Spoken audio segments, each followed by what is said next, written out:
Assalamualaikum warahmatullahi wabarakatuh.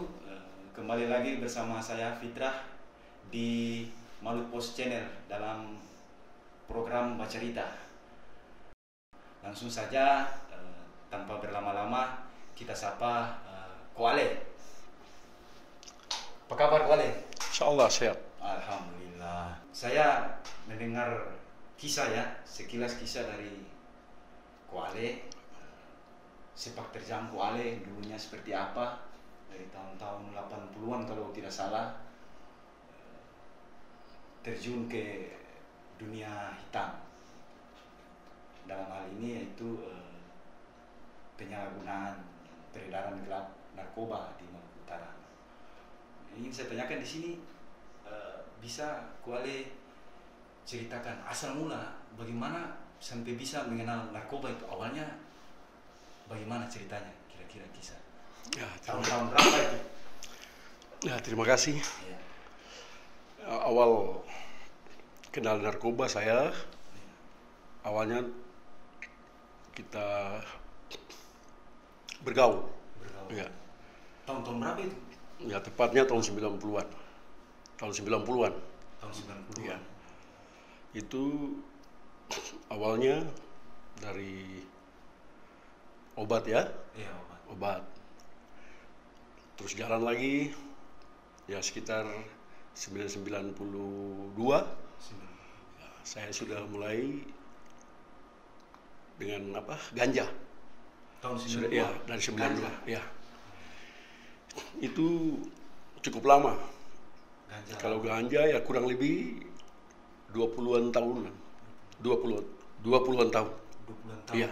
Itu dari tahun 92. Dari tahun 92. 92 Iya. ganja. Itu dikenal di sini di Ternate, Maluku Utara ataukah di Ya luar? awalnya di Ternate. Dari teman yang datang dari Jawa kan? Dari Jawa. Ya, dari Jawa. Dari situ saya coba-coba. Iya.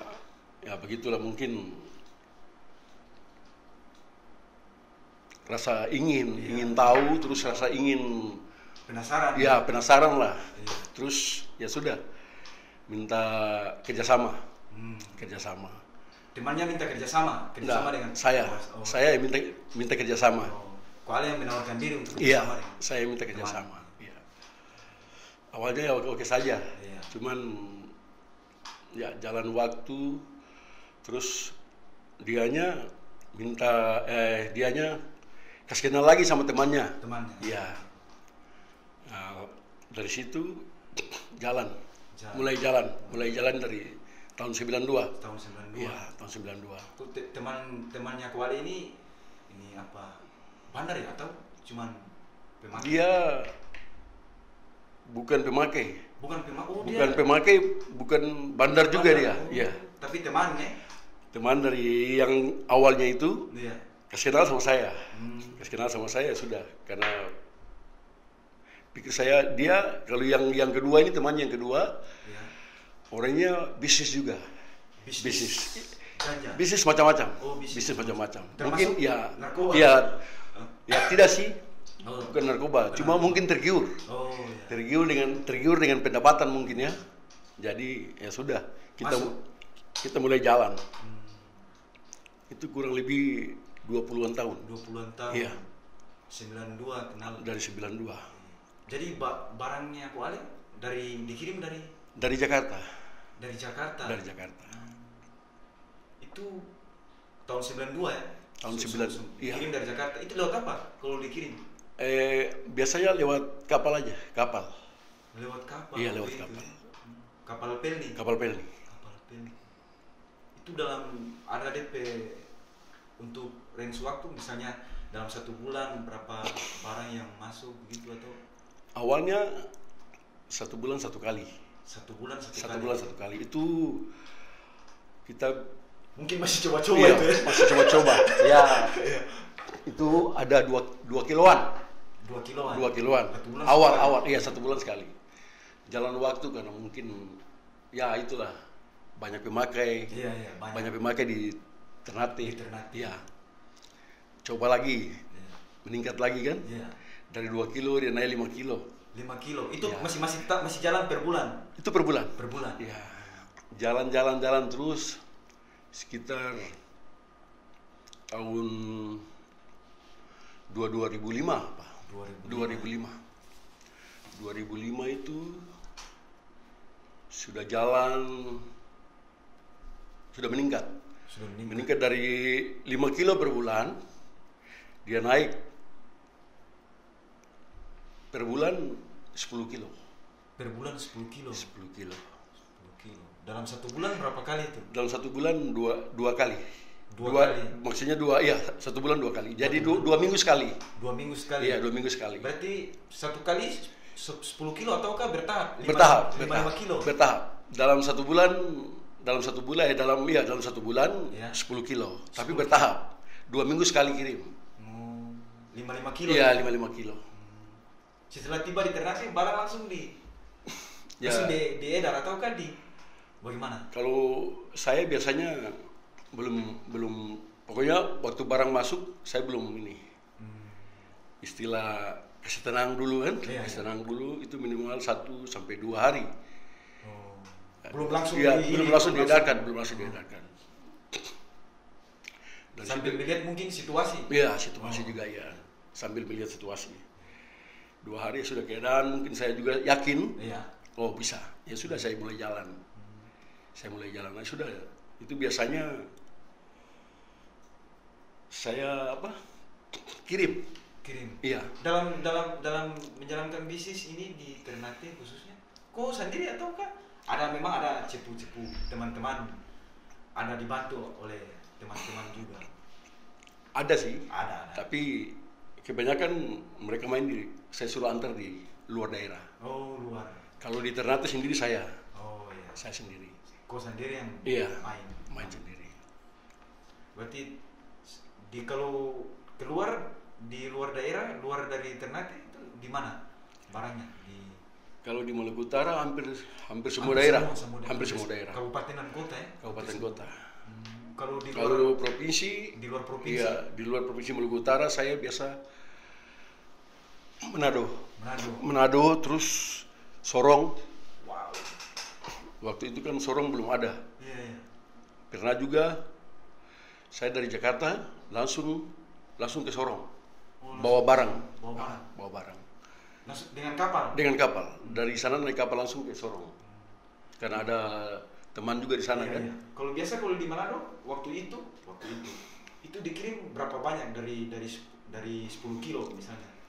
Kalau ke Manado biasanya 3 kilo. 3 kilo ya?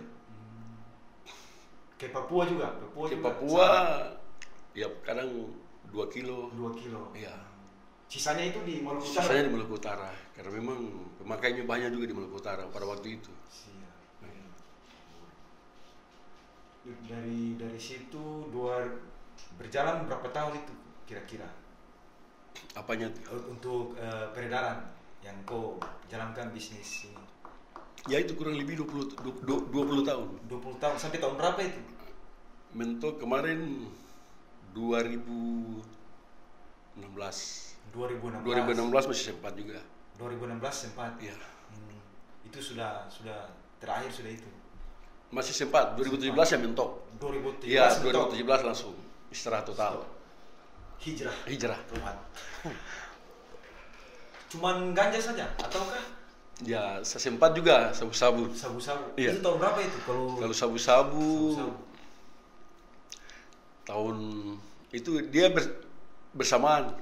Dia bersamaan cuman sabu-sabu dia agak belakangan sedikit. Oh, belakangan. Iya. Dia tahun-tahun 2000 lah.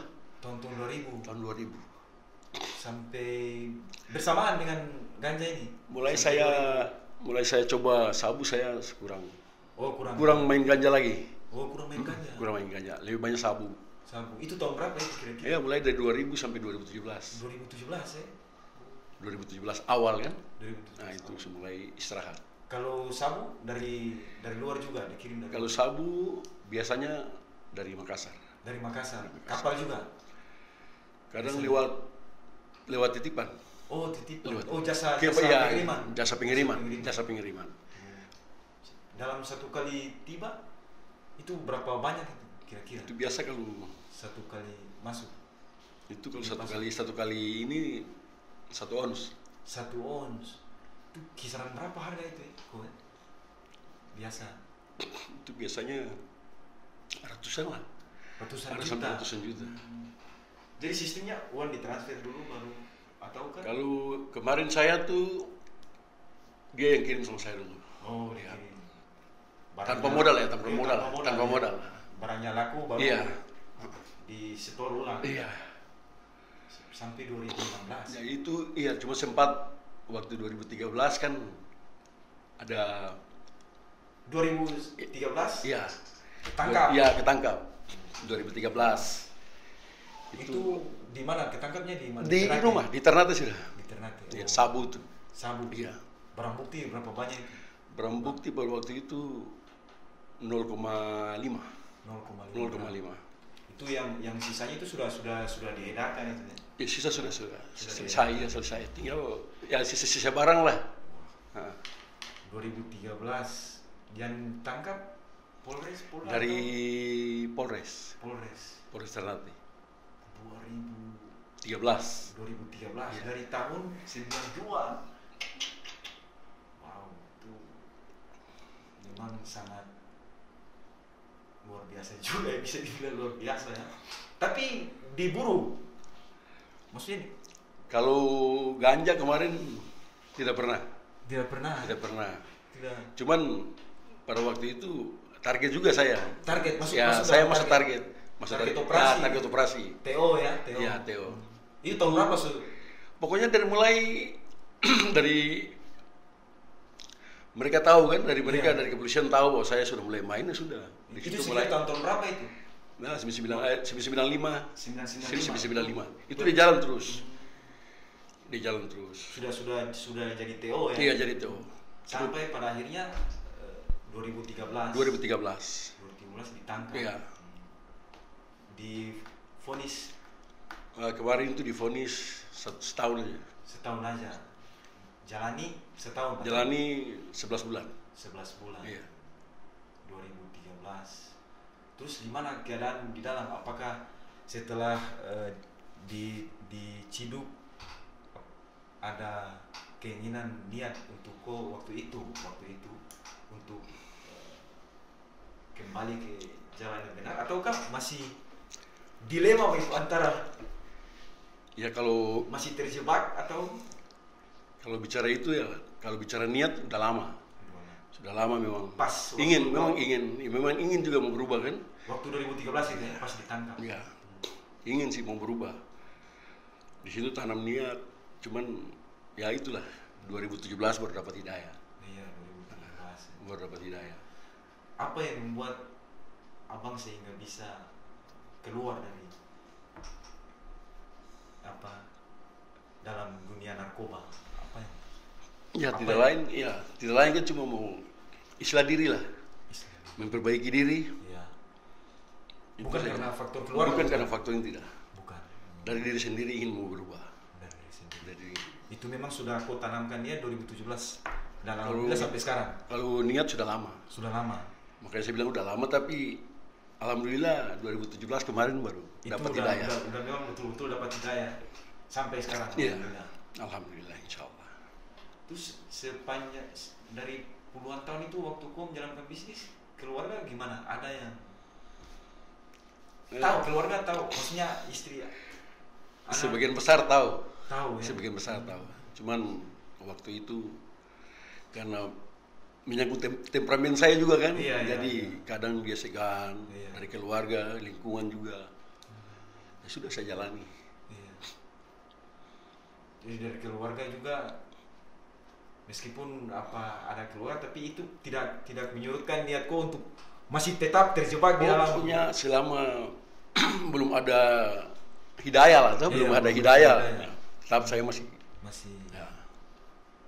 Informasinya juga kok sempat jadi apa ya, istilahnya apa, pihak yang mana ya di kafe-kafe juga. Oh iya Itu tahun berapa itu?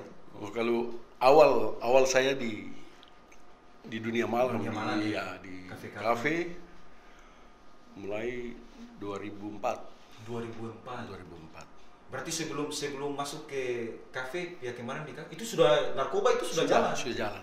Jauh sebelum jadi pihak keamanan di kafe ya. Jauh. Iya. Terus dari situ apa? Masih tetap jalan ya, bisnis masih tetap jalan. Bisnis jalan. Sambil jadi Iya. keamanan di Iya. kafe. Iya. 2017. Berarti itu memang murni atas niat ya, hidayah. Iya, hidayah dari Allah. Dari Allah. Ya. Nah, Sampai sekarang alhamdulillah. insya Allah. Terus apa? Untuk saat ini aktivitasnya kok setelah lepas dari untuk saat ini ya, swasta, belum kerja. Ya, sementara ini belum ada. Belum ada. Ya. Terus apa? Waktu sadar itu 2017 kan dapat hidayah kau hijrah. Alhamdulillah. Masih ada tidak gangguan-gangguan? Banyak. Banyak. Masih ada. Iya. Malah dari Makassar juga datang. Itu dari yang Makassar. Iya, yang biasa kirim. Sempat datang ya? Sempat datang di rumah tawarin.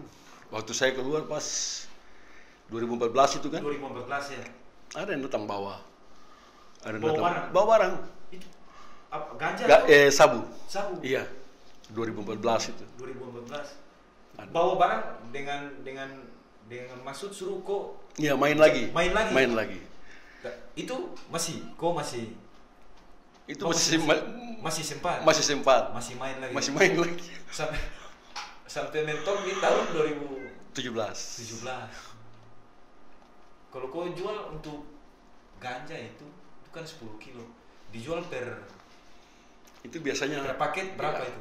Itu biasanya ada yang ambil bungkus kecil kan empelan. Iya, Nah, biasanya empelan. Ada empelan, ada bahasa ini kan biasanya per korek. Iya. Per garis kan? Iya. Kalau Terus empelan berapa? Empelan biasanya saya main dari kalau ini 35.000. 35.000. Kalau sabu? Kalau sabu biasanya kalau saya kemarin cuma partai besar. Iya, kadang ada yang ambil per gram. Itu berapa kalau per gram? Kalau per gram saya sempat jual 3 juta. 3 juta Iya. per gram. Awal dari 3 juta sampai turun 2,5 juta per gram itu. Per gram. Kalau ditotalkan itu berapa itu kalau untuk sabu? Bisa dapat berapa gram yang kau dapat kalau dikirim? 1 ons. Kalau 1 ons kan berarti 100 gram. 100 gram. Itu Iya. berarti kalau diuangkan itu berapa itu? Iya. Ya dikali aja. Wow, ratus. Pantasan orang banyak tergoda ya untuk masuk ke bisnis. Iya. Ini seiring dengan ini banyaknya penyalahgunaan narkoba nih, Bang. Peredaran dan penyalahgunaan gelap narkoba di Maluku Utara ini kan memang cukup parah ya. Mungkin. Ya itu bisa dilihat dari zamannya abang dulu sampai sekarang bahkan untuk anak-anak remaja usia dini juga banyak yang terjerumus. Salah satu contoh yang paling konkret beberapa minggu terakhir itu banyak sekali remaja-remaja yang masih duduk di bangku SMA, SMP itu tertangkap karena itu menyalahgunakan lem Aibon. Bahkan yang sudah tertangkap awal oleh Satpol PP masih orang-orang itu juga ditangkap, besoknya ditangkap, lusa ditangkap lagi. Ini kan apa ya namanya, sangat miris ya. Selain lemahnya pengawasan orang tua juga, para anak-anak ini mungkin masih labil ya dalam pergaulan. Dan kalau mau dibilang lem ini juga kalau tidak dicegah, tidak diantisipasi, ini bisa anak-anak ini bisa terjerumus lebih jauh ke narkoba misalnya ganja, sabu-sabu dan lem ini jadi pintu masuk. Nah, mungkin ada pesan-pesan kok yang memang orang yang pernah terjerumus puluhan tahun bahkan di peredaran dan penyalahgunaan narkoba. Lihat ini mungkin tanggapan kau seperti apa? Iya, menurut saya kalau masalah apa ya tadi? Anak-anak Iya. bisa klaim itu contoh kasus ya, salah satunya itu. Ya ini tidak terlepas dari tanggung jawab pemerintah kota sebenarnya. Iya. Ya, pemerintah kota itu harus ada semacam membentuk semacam wadah lah. Iya. Ya, buat antisipasi pergaulan dari anak-anak yang labil ini kan. Ya. Kemudian juga mungkin butuh apa ya, semacam aturan yang tegas mungkin Iya. terkait dengan peredaran lem abon. Mungkin ada batasan-batasan tertentu ya. Kalau menurutku lihatnya seperti itu mungkin. Iya, itu sebenarnya ya kita antisipasi di saat mereka beroperasi. Anak-anak ini kan biasanya mau beli. Sebenarnya gampang, tinggal dari pemerintah daerah saja. Antisipasi di tiap-tiap toko. Iya. Kalau menurut saya, antisipasi di tiap toko. Biasanya kan dikasih saja, ke setiap beli kan dikasih. Iya, dikasih. Pedagang juga pasti mau untung. Iya, siapa juga yang mau. Iya. Ya antisipasi dari situ. Iya. Siapa yang kamu beli, saya mau beli ini. Kan Di bawah di bawah ya tidak usah dikasih kan? Tidak usah dikasih. Dengan alasan apapun. Kalaupun disuruh atau ini ya sudah. Yang bersangkutan datang kan? Nah, dari situ mungkin salah satu mengantisipasi. Dan itu butuh regulasi dari pemerintah yang mengatur itu. Iya. Menurut saya. Terus pesan-pesan kok mungkin untuk generasi muda. Iya. Pesan saya tidak banyak sebenarnya. Lebih banyak kenal agama. Iya. Supaya kita bisa tahu mana baik, mana buruk. Karena kebahagiaan apa saja tanpa dilandasi agama tidak bisa. Biasa. Saya juga maksudnya sempat terharu dengan kisah perjalanan abang dari tahun 92 sampai 2017. Kemudian memilih untuk hijrah sampai sekarang, alhamdulillah. Saya kira itu bukan sesuatu hal yang mudah. Memang butuh perjuangan untuk kita bisa introspeksi diri dan kembali ke jalan yang benar. Sampai sekarang sudah nggak ada gangguan. Alhamdulillah. Dari teman-teman. Alhamdulillah. Sampai sekarang tidak ada lagi. Kalau teman abang yang mungkin ikut di jalan abang, mengikuti jejak abang yang sekarang, mungkin sadar lah. Iya, kalau sekarang mungkin belum. Saya belum ada. Ya, insya Allah saya doakan tuh, supaya cepat-cepat dapat hidayah lah. Berarti selama 20 tahun itu jaringan abang itu memang luas. Pokoknya luas. Teman-teman banyak juga ya. Iya. Yang membantu abang waktu selama 20 tahun itu banyak. Dalam untuk menjalankan bisnis. Tidak terlalu banyak juga. Tidak terlalu banyak. Kalau memang ya orang-orang pilihan lah. Iya. Orang yang punya nyali, yang punya ini kan, yang bisa. Dan itu tersebar ya di tersebar. Kabupaten kota, Manado kabupaten juga. Kota, iya, kabupaten kota maupun di provinsi lain tuh. Iya. Mungkin itu saja kok. Terima kasih sudah mau hadir di podcast Sembalut Pos. Iya, sama-sama. Saya doakan mudah-mudahan kau bisa hijrah dengan benar. Amin, insya Allah. Hidup di jalan Allah. Amin, insya Allah. Baik, itulah bincang-bincang saya dengan Ko Ale yang sudah mau berbagi kisah hidup beliau dalam dunia malam ya, termasuk menyangkut dengan penyalahgunaan dan peredaran narkoba di Maluku Utara. Saya kira ini juga menjadi edukasi bagi kita sebagai generasi muda di Maluku Utara agar bisa menyatakan dengan tegas sikap menolak dan berperang. Mari kita sama-sama berperang melawan narkoba di Maluku Utara.